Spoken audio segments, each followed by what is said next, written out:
হচ্ছে। কাছে এখানে একটা আউটপোস্ট আছে, তারপরেও যে যারা মহিলাদের উপর আক্রমণ করলো, বৃদ্ধকেও ছাড়লো না, বৃদ্ধ মহিলাটির ভয়ঙ্কর অবস্থা, একজন হসপিটালাইজ ছিল, এদের বিরুদ্ধে প্রশাসন কিছু ব্যবস্থা গ্রহণ করে।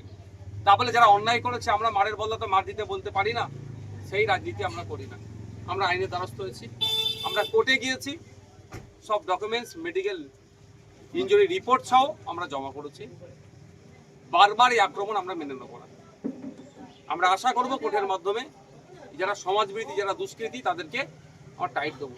আর তারা যদি মনে করে শওকত মোল্লার হাত মাথায় আছে, এটুকু বলে রাখি, শওকত মোল্লা আগামী দিনে কোথায় লুকোবে সে জায়গায় সে এখন থেকে খুঁজছে। এরকম তাদের বলে যাচ্ছি, শওকত মোল্লা কোথায় লুকোবে তার জায়গা এখন থেকে খুঁজছে। কোন দল সে করবে আগামী দিনে 2026-এর পরে সে এখন থেকে ঠিক করছে, কারণ তার দল বদলানো অভ্যাস আছে। 2011 সালের পালা বদলের পরে সেও তার গায়ের জার্সি বদলে দিয়েছিল। আর যারা শওকত মোল্লার কথা শুনে এই ধরনের হামলা করছেন তাদের উদ্দেশ্যে বলছি, শুধরে যান, না হলে আইনের মাধ্যমে এমন টাইট দেব কেউ আপনাকে কিন্তু তখন রক্ষা করতে পারবে না। এটুকু মাথায় রাখবেন, এটুকু মাথায় রাখবেন। যারা হামলা করেছে তাদের থেকে বড় নেতা কিন্তু আরাবুল ইসলাম ছিল। আমাদেরই পেনের খোঁচাতে সর্বপ্রথম অ্যারেস্ট হয়েছিল, সেটাকে মাথায় রাখবেন কিন্তু আপনারা। ভাইজান, আইন কি শুধু বিরোধীদের জন্য? আইএসএফ পড়লে জেল কাটতে হচ্ছে, মার খেতে হচ্ছে, কোন থেকে? এটা আইনের শাসন চলছে না, শাসকের আইন চলছে বলে এটা হচ্ছে। এটার থেকে তো পরিত্রাণ পেতে চাইছি। আজকে এখানে সংখ্যালঘু পরিবারকে এসে মেরে ফাটিয়ে দিয়ে চলে যাচ্ছে, মহিলা পুরুষ নির্বিশেষে আক্রান্ত হচ্ছে। উত্তরপ্রদেশে এই ঘটনাটা ঘটলে, যদি উত্তরপ্রদেশে এটা বিজেপি করতো, আজকে পশ্চিমবাংলার বুদ্ধিজীবীরা অনেক কিছু বলতো সংখ্যালঘু মুসলমানদের উপর আক্রমণ হচ্ছে। উত্তরপ্রদেশে সংখ্যালঘু মুসলমানদের উপর আক্রমণ হয়, আক্রমণকারী দলটা হচ্ছে বিজেপি, তাদের ধর্মীয় পরিচয়টা মুসলমান নয় তারা। আর পশ্চিমবাংলায় সংখ্যালঘু মুসলমানদের উপর আক্রমণ হয়, আক্রমণকারী দলটার নাম হচ্ছে তৃণমূল, আর যারা আক্রমণ করছে তাদের ধর্মীয় পরিচয়টা হচ্ছে মুসলমান। তাহলে উত্তরপ্রদেশ আর পশ্চিমবাংলার মধ্যে পার্থক্য আমরা কিছুই দেখতে পাচ্ছি না, আরো ভয়ঙ্কর অবস্থা। এখানে মুসলমানকে দিয়ে মুসলমানকে আক্রান্ত করছে। আমাদের ভাঙড়ি রেজ্জাক খাঁ, তার রাজনৈতিক পরিচয় আলাদা হতে পারে, তাকে খুন করলো কে? শওকত ঘনিষ্ঠরা। খুন হলো কে?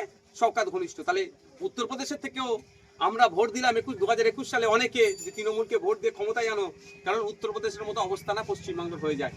আর আমরা কি দেখছি, এই এখানে অদূরেই আমাদের মহকুমা বারাইপুরে মুসলিম টোটোওয়ালা সংখ্যালঘু টোটোওয়ালাকে প্রাণী মারার চেষ্টা করেছিল, মূল হোতাকে এখনো গ্রেফতার করতে পারেনি।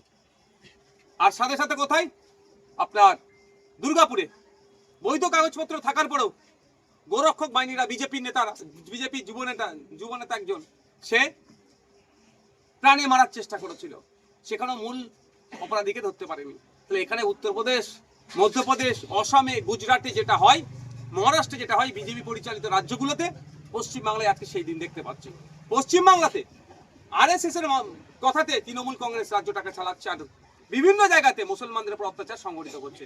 কোনো জায়গায় বিজেপিকে দিয়ে, কোনো জায়গায় আরএসএস কে দিয়ে, কোনো জায়গায় বজরং দলকে দিয়ে, তো কোনো জায়গায় তৃণমূলের মুসলমানগুলোকে দিয়ে আর সাধারণ মুসলমানের উপরে বা বিরোধী যারা মুসলিম আছে তাদের উপরে আক্রমণ চালাচ্ছে। এটা বন্ধ করতে হবে। এটা বন্ধ করতে গেলে মানুষকে জোটবদ্ধ হতে হবে, ঐক্যবদ্ধ হতে হবে। পুলিশ প্রশাসন তখনই কাজ করবে যখন সমস্ত জনগণ ঐক্যবদ্ধ হবে। তবে পশ্চিমবাংলার জনগণের সজাগ হয়েছে যে কিভাবে বিজেপির ভয় দেখিয়ে 2021 সালে ভোট নিয়ে একের পর এক দীঘাতে রাম মন্দির, আপনার জগন্নাথ ধাম উদ্বোধন করছে, সেখানে দিলীপ ঘোষ হাজির হয়ে যাচ্ছে। দিলীপ ঘোষের বিয়েতে ফুল মিষ্টি শাড়ি পাঠিয়ে দিচ্ছে, শুভেচ্ছা বার্তা পাঠাচ্ছে মমতা ব্যানার্জি। আর যে দিলীপ ঘোষ মুসলমানদেরকে দেশ থেকে তাড়াবার জন্য নিধান দিচ্ছে। আমরা বুঝতে পারছি যে বিজেপির সাথে কিভাবে মিলে তৃণমূল রাজ্যটাকে চালাচ্ছে। তো বকলমে এটা আরএসএস আর বিজেপি যেন রাজ্যটাকে চালাচ্ছে, এটা আমাদের বুঝতে অসুবিধা হচ্ছে না। তাই বাংলার জনগণ, ধর্মনিরপেক্ষ মানুষ আর মুসলিম সম্প্রদায়ের মানুষেরা বুঝতে পারছে যে এই রাজ্যটাকে কোন রসতলের দিকে নিয়ে যাচ্ছে। শিক্ষা প্রতিষ্ঠান বন্ধ হয়ে যাচ্ছে, শিক্ষা প্রতিষ্ঠানে টিচার নাই, পরিকাঠামো ধ্বংস হয়ে যাচ্ছে, হসপিটালে ঔষধ নাই, রাস্তাঘাটের অবস্থা শোচনীয়। আমাদের এই 6 লেন থেকে আপনার গুজরাট পর্যন্ত রাস্তা দুরবস্থা। 6 লেন থেকে আপনার পাকাবল এইদিকে আপনার গাবতলা বাজার হয়ে সোনপুর ব্রিজের দিকে যেটা যাচ্ছে, আর রাস্তার দুরবস্থা। পোলেরহাটের দিকে রাস্তার দুরবস্থা, শ্যামনগরের দিকে বিভিন্ন রাস্তাঘাটের অবস্থা খারাপ, এই নিয়ে কোনো উন্নতি নাই। এই রাস্তা সারাবার কোনো প্রশ্ন নাই। কি হচ্ছে যে আইএসএফকে আটকাতে হবে। আইএসএফ এর কি অপরাধ? বিজেপিকে আটকাবার কথা বলছি আমরা, ধর্মনিরপেক্ষ শক্তির উত্থানের কথা বলছি আমরা, ওই জন্য আমাদেরকে আটকাচ্ছে। আর বিজেপি একের পর এক অনৈতিক কাজ করে বেড়াচ্ছে। ওদের নেতা পুলিশকে জুতো দেখাচ্ছে, তার বিরুদ্ধে কোনো অ্যাকশন নিচ্ছে না। আর আমাদের কর্মীর বাড়িতে ঢুকে মেরে যাচ্ছে, পুলিশ সেখানে যারা মারছে তাদের বিরুদ্ধে ব্যবস্থা গ্রহণ করছে না। দেখে বোঝা যাচ্ছে তৃণমূলের ক্ষেত্রে ইনঅ্যাক্টিভ, বিজেপির ক্ষেত্রে ইনঅ্যাক্টিভ, আর আইএসএফ এর বা বিরোধীদের ক্ষেত্রে, অন্যান্য বিরোধীদের ক্ষেত্রে একদম ওভার অ্যাকশন নিচ্ছে। এগুলো আমরা বন্ধ করব। সময়ের সাথে আপনাদের এখানে কথা দিয়ে যাচ্ছি, যারা অন্যায় করছে, অন্যায়কারীরা ছাড় পাবে না। একেবারে যে বাইক ছিনতাইয়ের অভিযোগ উঠছে, আইএসএফ নেতা কর্মীর বাইক ছিনতাই করেছে এবং পাইপ চুরির অভিযোগ সে ভাঙড় বিধানসভাতে শওকত মোল্লা আসার পরে এইসব চুরির একবারে ভাঙড়ের নাম বদনাম হচ্ছে। দেখুন, একটা কথা বলি, যারা তৃণমূল কংগ্রেসের নাম লিখেছে, কিছু মানুষ ভালো আছে আর অধিকাংশ মানুষ কিছু না কিছু অন্যায়ের সাথে যুক্ত।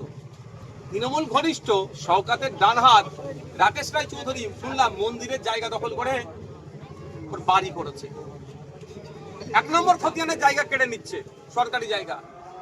এগুলো বন্ধ করতে হবে।